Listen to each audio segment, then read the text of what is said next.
On 4 November 2008, we stepped off the bitter road to fascism. After 2 stolen elections, mysteriously unprotested,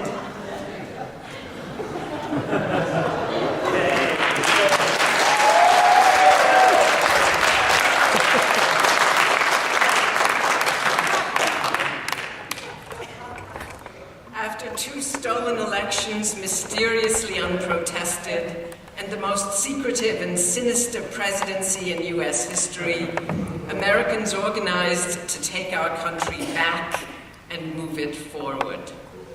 The election of Barack Obama represents a stunning advance for world democracy, the triumph of many movements, dedicated ongoing activism, a century of struggle for dignity and human rights.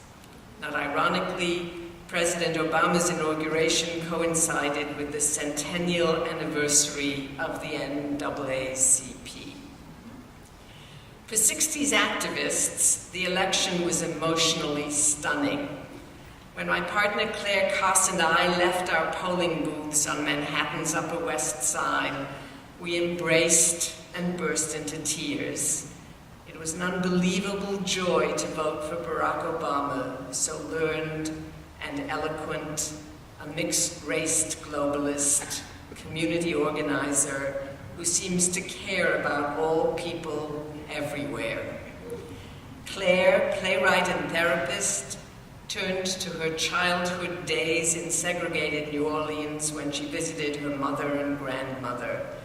That very day she wrote a poem, "These Hands Touched Jim Crow." My thoughts turned immediately to the day in 1963 when several of us on the faculty of Hampton Institute, now Hampton University, an historically black college in Virginia, discovered the local polling place and decided to register to vote. But we failed the literacy test. How PhDs and doctoral candidates from places like Johns Hopkins could fail a literacy test is important to recall. We read, as instructed, the preamble to the Constitution. Then we were asked, now what does that mean? We were, as teachers at a Negro college in the segregated, disenfranchised South, a mixed-race group. So whatever our answer, we were wrong. We failed. We then prepared for the Great March on Washington that summer. I returned to Baltimore to ready my apartment for New York friends who would stay over before the event, and to make certain that the History Department's bail fund was still in place. The fund had been created to bail out Johns Hopkins University and Morgan State students who sat in at local pubs and eateries.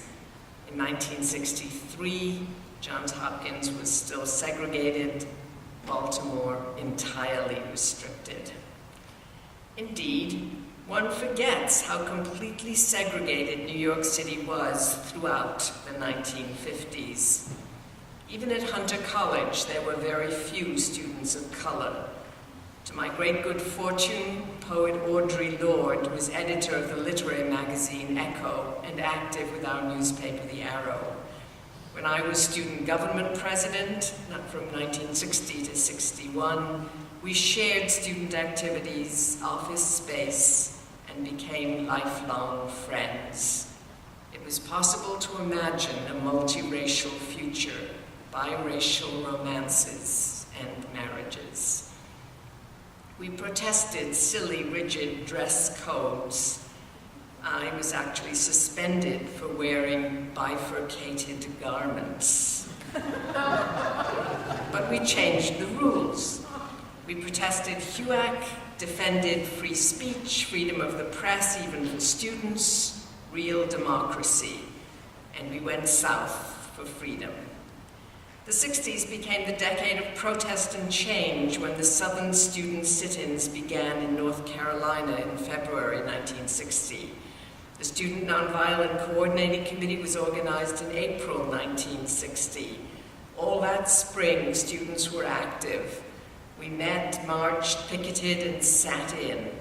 Hunter students were everywhere, with new friends and allies on every campus.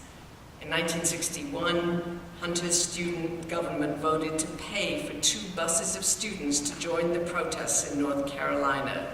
We had an amazing time, hosted and educated by the University of North Carolina and other area college faculty. The courageous students of Shore University and SNCC activists from all over. We had sat in, were harassed, briefly arrested, and then let go. Nobody was hurt. On our return, our Southern-born dean, historian Mary Latimer Gambrill, wanted to suspend me for misappropriating student funds. No matter that the university had approved the trip and that it invigorated all of us. You broke the law, she insisted. Fortunately, the great Minna Reese, founder of CUNY and the Graduate Center and then president of Hunter, defended our trip as an educational event. Our lives were changed forever. We had been taken on a tour of local conditions in schools, restaurants, hospitals. We witnessed the routine disrespect, the unimaginable horrors of hospital abuse, 2 birthing mothers to an unsheeted bed, mattresses on the floor, blood on the walls, agonies of pain. That summer, I was elected Student Affairs Vice President of the National Students Association.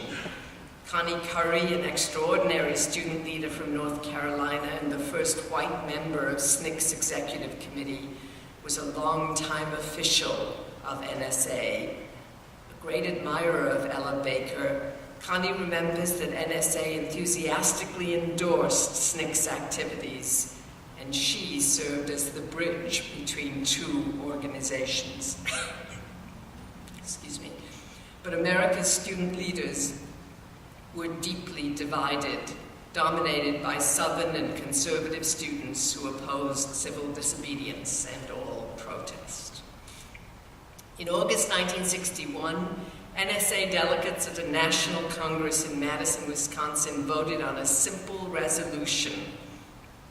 We, the students of America, oppose segregation. It was defeated. Many of us walked out and met on the deck above Lake Mendota to discuss our future.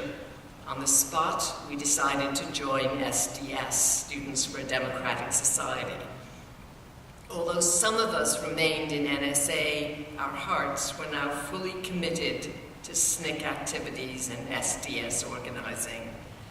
That year, Barack Obama was born. This year, he was elected president. Once again, the future is up to us. It took many movements to liberate us from the last 8 years of horror, marked by lies and wickedness, a profoundly lousy era defined by preemptive war, torture, and cruelty at Abu Ghraib, Guantanamo, and beyond. The demise of constitutional precepts, the end of habeas corpus through secret detentions, rendition, disappearances, civilian deaths from American war-making and neglect, such as the catastrophe of Hurricane Katrina. The Bush-Cheney years will forever be years of shame and astonishment for those who consider democracy, diplomacy, and human rights part of America's promise and legacy. Now we must build anew, stronger than ever, better than before. Happily already underway are splendid alliances for hope. The National Economic and Social Rights Initiative, NESRI, is now celebrating its 60th anniversary.